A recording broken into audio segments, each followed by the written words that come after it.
In this video, we're going to take a look at the cost implosion feature in SYSPRO.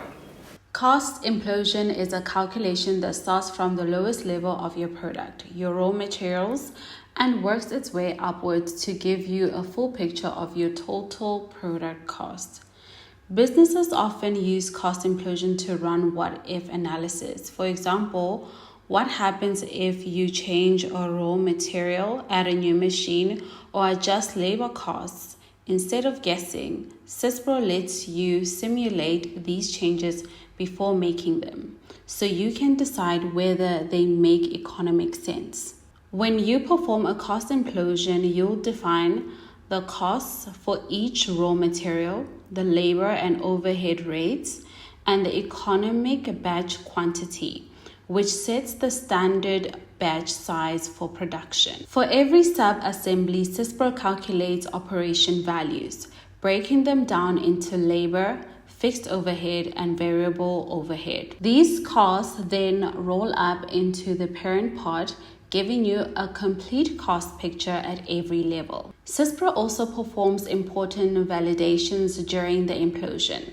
It checks for production structures with more than 15 levels, identifies any loops in your parent-component relationships, and validates structure dates against your current run date. You'll also notice an option called Run Cost Implosion in Legacy mode.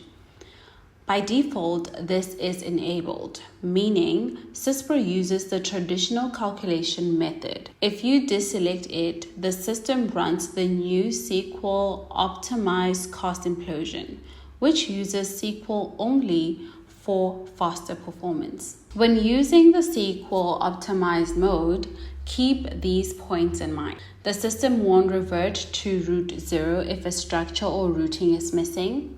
The update non-current revision/release option will be disabled. Error checking will ignore selection filters and check all stock codes.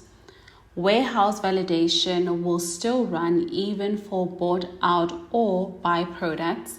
And finally, the process will stop if it finds a stock code linked to a missing warehouse. So that's cost implosion, a powerful feature that helps you simulate, plan, and analyze your production costs before you commit to changes. It's all about making informed, cost-effective decisions. That was just a brief overview. Make sure to check out the full tutorial on Thursday, and in order for you not to miss that full tutorial, make sure that you are subscribed and you have clicked on that notification bell.